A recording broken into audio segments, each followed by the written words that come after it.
पहले तो सर आपको बहुत-बहुत बधाई और पूरे देश को बधाई, क्योंकि ये बेहद ज़्यादा अच्छी खबर है। और सबसे पहले आपसे जानना चाहेंगे कि ये भारत के लिए कितना अहम कदम है? जी निहारिका, ये भारत के लिए बहुत ही अहम कदम है और इसके लिए अभी तक जहाँ तक हम पहुँचे हैं, इसके लिए मैं इसरो के सारे साइंटिस्ट को बधाई देता हूँ कि उन्होंने बड़ा अच्छा सब कुछ हैंडल किया अभी तक। और देखिए अभी जो आज जो मैन्यूवर हुए हैं, उसमें सिर्फ इन दोनों का डीकपलिंग हुआ है, जो अभी तक हुँ, चंद्रयान 3 जो इसके साथ में यहाँ से प्रोपल्शन मॉड्यूल जो उसको लेके गया था, उससे जी। डीकपलिंग हुआ, उससे अलग हो गया है। लेकिन अभी ये दोनों साथ-साथ ही हैं, आस-पास ही हैं और ये मून के चारों तरफ जो उनका ऑर्बिट है, अभी आज और कल तक के लिए ये साथ-साथ ऑर्बिट करें। लेकिन ये एक शुरुआत है लगभग बिल्कुल। सैकड़ 100 से ज़्यादा परीक्षण की। क्योंकि अभी इसरो जो है आज से जब से ये डीकपलिंग शुरू हुई है, इसके हुँ, बाद से ये इसके सारे सिस्टम्स जो हैं उसको टेस्ट करेंगे। इसका इंजन जो है चारों इंजन को स्टार्ट करके ये थ्रॉटलेबल है, मतलब इसको जो एग्ज़ॉस्ट है उससे बढ़ाया जा सकता है, कम किया हुँ, जा सकता है। वो टेस्ट करेंगे, फिर उसको शट ऑफ करेंगे। इसके बाद इसमें कम्युनिकेशन सिस्टम सारे हैं।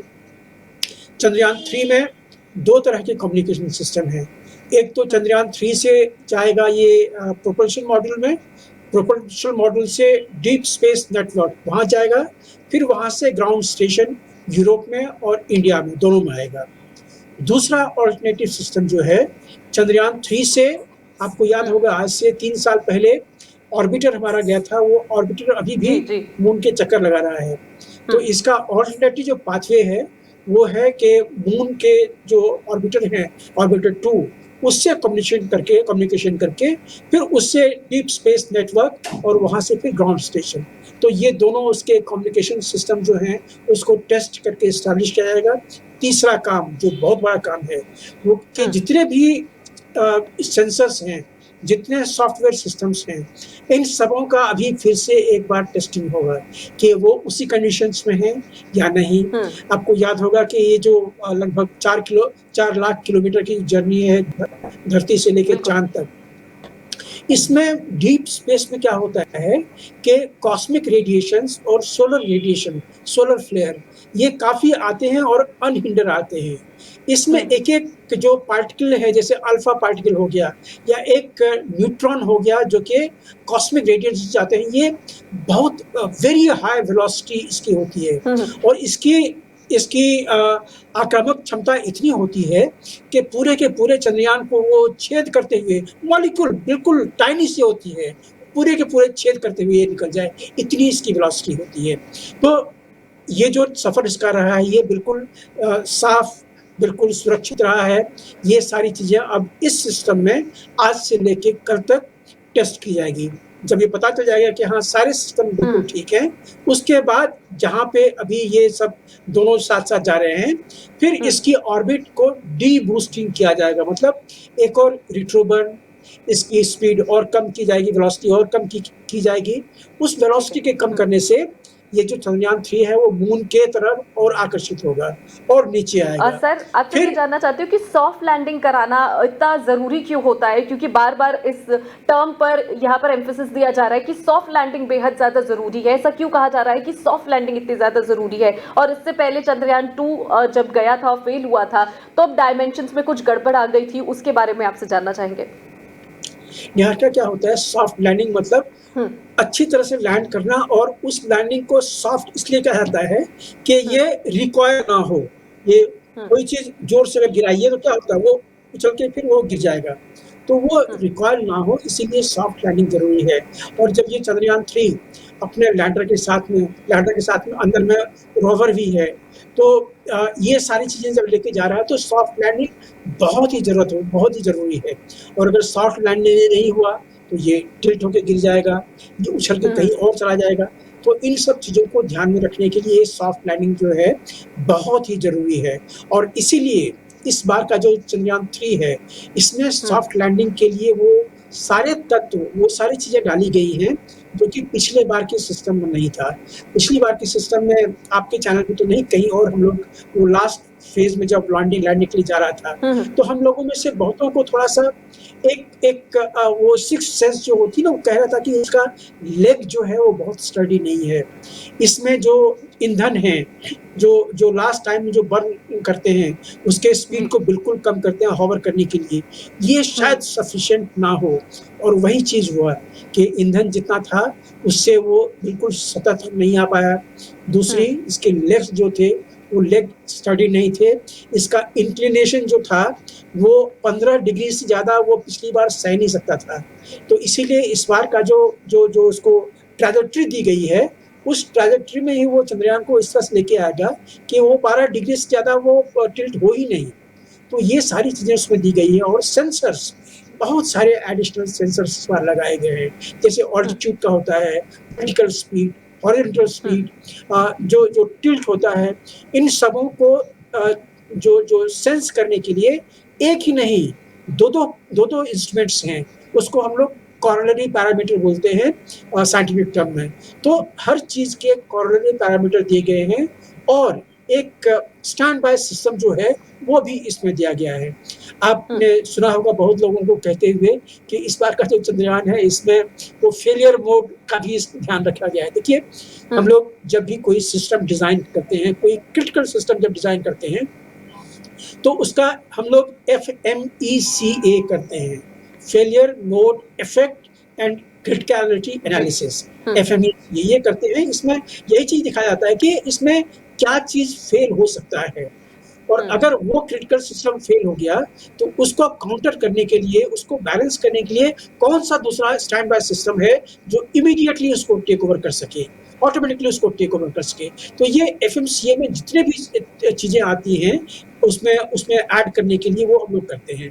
तभी हम इस सिस्टम को अप्रूव करते हैं कि हाँ, अब ये टेस्ट के लिए या ट्रायल के लिए जा सकता है। तो ये सारी चीज़ें की गई, तो हम लोगों में से ज़्यादातर लोग हम लोग ये समझते हैं कि इस बार का चंद्रयान जो है काफ़ी स्टडी है। इसमें वो सारी चीज़ें प्रोवाइड की गई हुँ। हैं, जो इसको चाहिए था।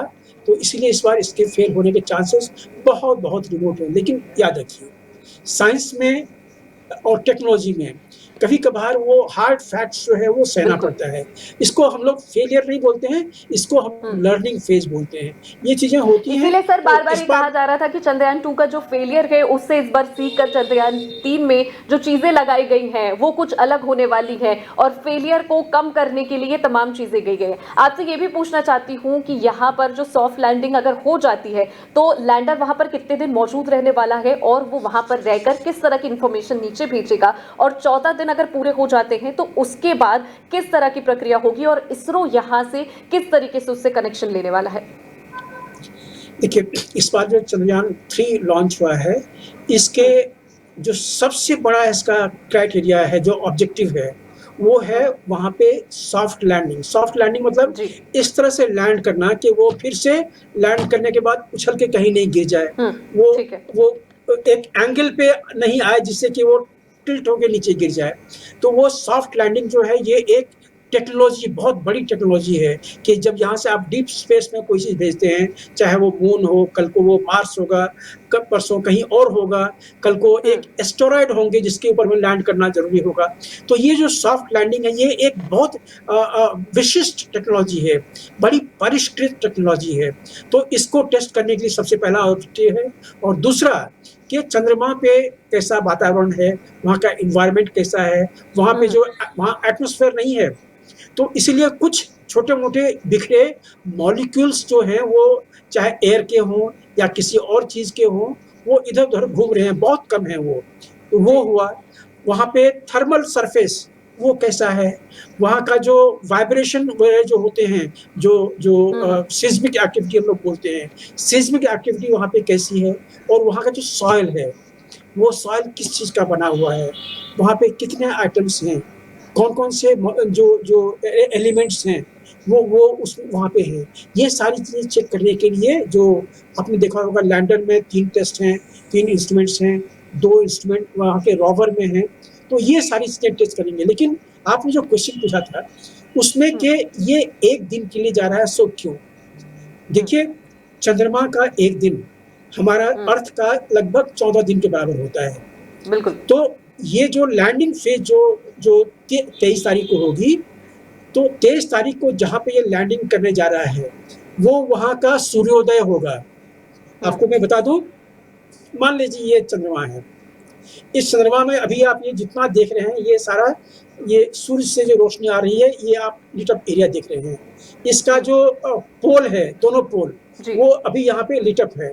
लेकिन हम्म, जैसे जैसे ये घूम रहा है, घूमते घूमते इसका जो बाकी जो एरिया है, वो भी हम्म, सूर्योदय में आएगा, वो भी सूर्य के सामने में ठीक आएगा। है। और वो बहुत जरूरी है, क्योंकि इसमें जो सोलर पैनल लगे हुए हैं, चाहे वो लैंडर हो, चाहे वो हम्म, रोवर हो, उस सोलर पैनल पे एडिक्वेट सनलाइट का आना बहुत जरूरी है। बहुत नहीं जरूरी तो है। उसके जो इंस्ट्रूमेंट्स हैं, वो काम नहीं करेंगे। उतना इलेक्ट्रिसिटी उसको नहीं मिल पाएगा, ना कम्युनिकेशन स्टैब्लिश होगा, ना वहाँ के जो जो रिमोट सेंसिंग है वो हो पाएगा।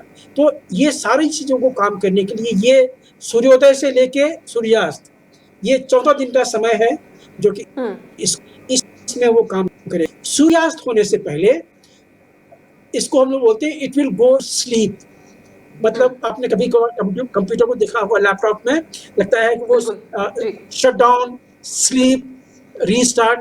स्लीप हम्म, जो होता है, उसमें सिस्टम्स जो होते हैं वो चल रहे होते हैं, लेकिन बिल्कुल मिनिमम एनर्जी पे। उसके बाद जैसे आप एक बटन को टच कीजिएगा, फिर से वो सब कुछ आ जाएगा। तो ये स्लीप मोड में जो जाएगा, वो सूर्यास्त के समय में मून पे, तो वो अगले 14 दिन के लिए वो स्लीप मोड में रहेगा। और फिर जिस दिन वहां पे सनराइज होगी, फिर से वहां पे वो सनलाइट पड़ेगी उसके सोलर पैनल पे, इलेक्ट्रिसिटी जनरेट होगी, और उसके बाद हम्म, फिर जो कंप्यूटर होगा वो वेकअप हो जाएगा। फिर सारे जो सिस्टम्स हैं वो चालू हो जाएंगे इसके। अभी तक जो इसरो ने हम्म, प्लान किया हुआ है कि 12-13 दिन में ये सारे एक्सपेरिमेंट पूरे हो जाएंगे। लेकिन अगर कोई चीज पूरा नहीं हुआ, तो फिर जो हम्म, अगला वाला जो सनराइज होगा, उस अगले हम्म, वाले सनराइज से फिर से इसको 14 दिन मिल जाएगा। तो जितने सेट ऑफ एक्सपेरिमेंट्स हैं, ये कंटिन्यू रहेंगे। और ये सिर्फ 14 दिन या 1 महीने में खत्म नहीं हो जाएगा, ये ऑन हम्म, रहेंगे। जैसे वहां पे अभी आपने देखा होगा कि चंद्रयान 2 में हमने यहाँ से ऑर्बिटर भेजा था, वो ऑर्बिटर हम्म, अभी भी हम्म, चंद्रमा के चक्कर लगा रहा है। आज प्रोपल्शन सिस्टम वो सेपरेट हुआ है। ये अगले कई महीने तक, हो सकता है सालों, ये चक्कर वहां पे लगाता रहे।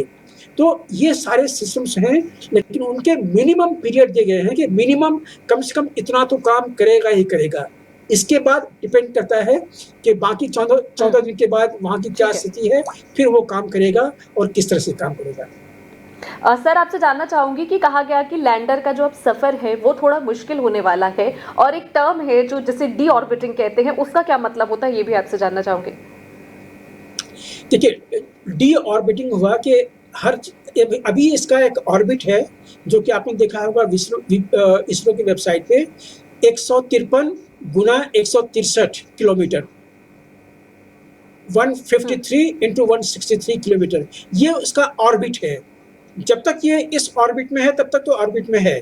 लेकिन जिस दिन इसको वो ऑर्बिट छोड़ना पड़ेगा, तो उसी को बोलते हैं डी ऑर्बिटिंग, कि उस ऑर्बिट को छोड़ो और कोई एक नया ऑर्बिट में जाओ। तो डी बूस्टिंग जब करते हैं, तो उसका वेलोसिटी कम होता है। वेलोसिटी कम होगा तो उसका जो सेंट्रीफ्यूगल फोर्स है वो कम होगा, तो वो चंद्रमा के तरफ में वो आकर्षित होगा, वो नीचे गिरेगा। लेकिन वो नीचे भी गिरने में उसका जो एक ऑर्बिट है, एक नया ऑर्बिट ले लेगा। तो जब अभी प्रेजेंट ऑर्बिट से डी ऑर्बिट होगा कल, तो फिर वो एक नया ऑर्बिट लेगा। वो ऑर्बिट का जो परिधि है, वो लगभग ठीक है। चंद्रमा की सतह से 30 या 40 किलोमीटर ऊपर होगा एक तरफ में, और दूसरे तरफ में 100 किलोमीटर दूर होगा। उसमें फिर ये चक्कर लगाएगा, तब तक जब तक कि 23 तारीख को ये डिसीजन ना लिया जाए कि हम इसको यहाँ से अब नीचे उतारते हैं। नीचे उतारने का एक स्लोप होगा, एक ट्रैजेक्टरी होगा, उसको मॉनिटर किया जाएगा। और फाइनली जब ये लैंड कर जाएगा, उसके बाद फिर हमें वहाँ से सिग्नल आएगा कि हाँ, सॉफ्ट लैंडिंग हो चुकी है और सारे सिस्टम्स जो हैं वो वैसे ही काम कर रहे हैं जैसे इनको काम करना चाहिए। ठीक है। सर आपसे ये भी जानना चाहूँगी कि रूस ने भी यहाँ पर अपना लूना 25 भेजा। ये खबरें भी सामने आई कि हमसे पहले 21 तारीख को लगभग वो यहाँ पर लैंड कर जाएगा। फिलहाल इसको लेकर किस तरह की जानकारी सामने आ रही है, क्योंकि वो हमसे बाद में निकला था लेकिन वो हमसे पहले पहुँचने वाला है, और ये भी खबरें सामने आई कि उसने कोई और रास्ता चुना है। तो ये कैसा डिफरेंस है, ये आप समझा पाएँ? बताता हूँ। देखिए, हमारा रूस से कॉम्पिटिशन नहीं है, ये रेस नहीं चल रही है। जी, इसरो ठीक है। की जो चंद्रयान 3 जा रही है, इसका अपना सेट ऑफ एक्सपेरिमेंट्स है। इसने अपना जगह चुना हुआ है। जो ऑर्बिटर वहाँ पे ऑलरेडी घूम रहा है, उसने स्कैन हुँ, करके एक जगह दिया हुआ हमें, जो कि 69 डिग्री साउथ है और हुँ, 32 डिग्री ईस्ट है। वो जगह हुँ, पे इसने हमें एक साइट दी है, जहाँ पे हम लैंडिंग करने के लिए जा रहे हैं। हुँ, रूस का जो आ रहा है, तो रूस का जो रॉकेट है वो ज़्यादा शक्तिशाली रॉकेट था, जिससे उसने शुरू के दिनों में जो जो उनका जो चंद्रयान है, उसको हुँ, स्पेस में भेजा हुआ है। उस मोटर में इतनी ईंधन थी कि उसको इसने धरती के चारों ओर घुमा के आधी रास्ता वहाँ भी इसको बूस्ट कर दिया है। मतलब एक ही स्लिंग में इसने उसको आधा दूरी तय हुँ, करवा दिया गया है और उसके बाद जो उसका रॉकेट था वहाँ से उससे सेपरेट होके वो धरती पे आके आके गिरेगा फिर। मतलब एटमॉस्फेयर में बर्न हो जाएगा। अब वहाँ से वो गया मून में। मून में हुँ, अभी जिस दिन वो आएगा, जिस दिन उसका इंसर्शन होगा, उस दिन फिर से उसको भी वही चक्कर करना पड़ेगा जो कि अभी इसरो का रॉकेट कर रही है। वो हुँ, उसका ऑर्बिट नीचे आते-आते फिर चंद्रमा के नज़दीक में आएगा। फिर उसने अपने लिए एक जगह चुनी है जो लगभग 350-400 किलोमीटर ईस्ट है, जहाँ पे हमारा हमारा चंद्रयान लैंड करने जा रहा है। तो तो उस जगह पे उसने अपना वो चुना हुआ है, वो वहाँ पे लैंड करने के लिए जा रहा है। वो भी साउथ पोल के आस-पास में है। तो हुँ, साउथ पोल में दोनों जा रहे हैं, लेकिन एक थोड़ा ज़्यादा ईस्ट में जाके लैंड करेगा, दूसरा कम ईस्ट में जाके लैंड करेगा। तो जो ज़्यादा ईस्ट में जाके लैंड करेगा, जैसे आपने कहा ना कि हुँ, जैसे यहाँ पे जापान है, जापान में सूर्योदय पहले हो जाती है ठीक है। हुँ, और हमारा तो एक दिन जो है वो सिर्फ 24 घंटे का होता है। हुँ, चंद्रमा का एक दिन 14 दिन के बराबर होता है। 14 दिन के बराबर, तो ठीक है। इसीलिए हुँ, वो 1 या 2 दिन, एक शायद डेढ़ दिन के आसपास में वो पहले लैंड कर रहे हैं। तो इसीलिए वहाँ पे सूर्योदय जब होगा, वो लगभग डेढ़ दिन पहले सूर्योदय होगा, वो वहाँ पे लैंड कर रहे हैं। ये रेस नहीं है कि वो जाके पहले लैंड कर गए, तो वो फर्स्ट आ गए और हम दूसरे लैंड करेंगे, तो हम सेकंड आएँगे, ऐसा नहीं है। हम उस समय में लैंड कर रहे हैं, जब वहाँ पे सूर्योदय होगा। तो इसीलिए जो सोलर पैनल को जो एनर्जी चाहिए, हुँ, वो हमारे हुँ। लैंड करते ही चाहिए। तो उस तरह से सारी चीज़ें प्लान की गई हैं।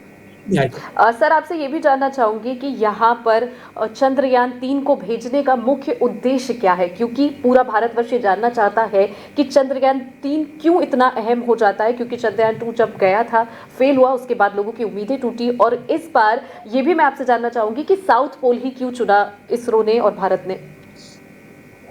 आपका लास्ट पोर्शन में पहले जवाब देता हूँ, साउथ पोल ही बिल्कुल। क्यों?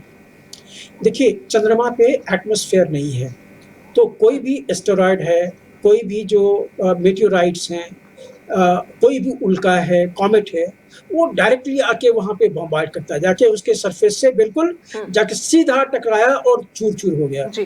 तो चंद्रमा का जो इक्वेटर है, इसके आस-पास में बहुत सारे ऐसे इम्पैक्ट हुए हैं। तो चंद्रमा जो ओरिजिनल जो जो वहाँ का स्टोन है, वो वहाँ पे आपको कम मिलेगा। ये जो बाहर से आए हुए जो स्टोन्स हैं, वो आपको वहाँ पे ज़्यादा मिलेंगे। तो अगर आप हुँ, हुँ, चंद्रमा की जो सतह है, उसकी जाँच करना चाहते हैं, उसकी परीक्षण करना चाहते हैं, तो आपको इक्वेटर से दूर जाना पड़ेगा। चाहे साउथ चाहिए, चाहे नॉर्थ चाहिए।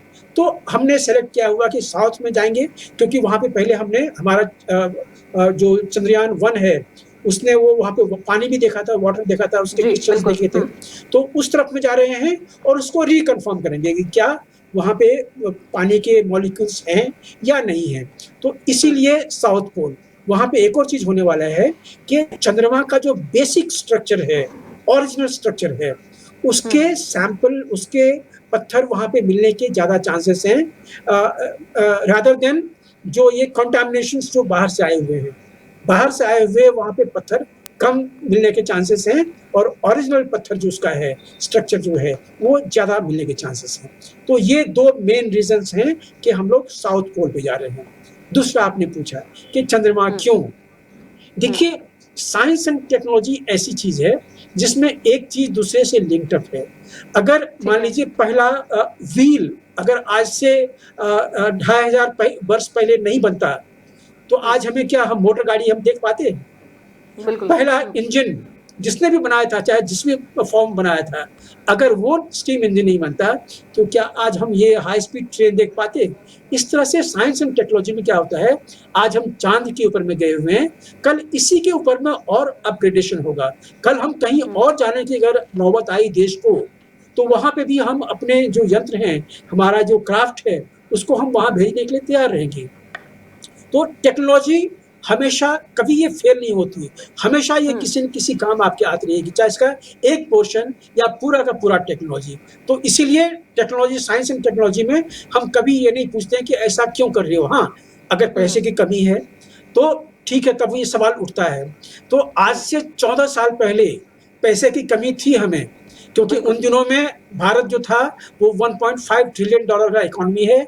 आज के दिन में भारत जो है, वो लगभग $4 ट्रिलियन का इकोनॉमी है। तो जो थोड़े से पैसे बचाने के लिए हम लोग वो स्लिंग ऑपरेशन आपने देखा होगा, चंद्रयान 1 इसको भी पहुँचते-पहुँचते लगभग डेढ़ 2 महीने लग गए थे। चंद्रयान 2 को भी उतना ही समय लग गया, क्योंकि हम लोग छोटे क्राफ्ट में इसको भेजते हैं। हुँ, हमारे पास में जो जीएसएलवी है, उसकी जो वाहक क्षमता है, वो 4 टन के आस-पास में है, उससे ज़्यादा नहीं लेके जा सकते हैं।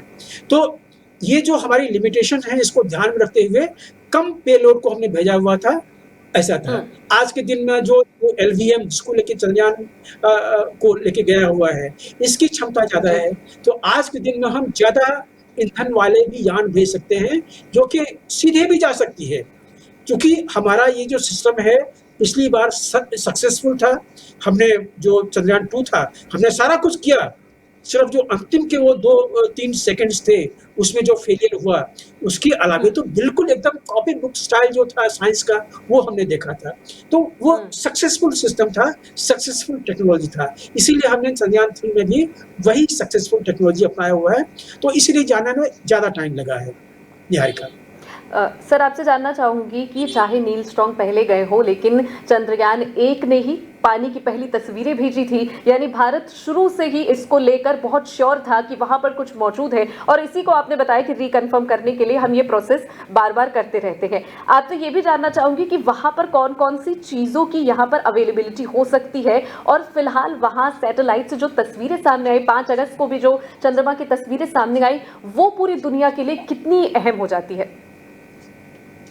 यहाँ का एक चीज़ बताऊँ, आज के दिन में जो हमारा नॉलेज है, जो स्पेस हुँ, का, चाहे अपने सोलर सिस्टम का हो या बियॉन्ड सोलर सिस्टम हो, हमारा बिल्कुल। जो चाँद है, यही एक ऐसा चाँद है जिससे कि इतनी ज़्यादा चमक आती है और कहीं से इतनी ज़्यादा रोशनी नहीं आती है, चाहे किसी और प्लैनेट को ले लीजिए या किसी और सोलर सिस्टम को ले लीजिए।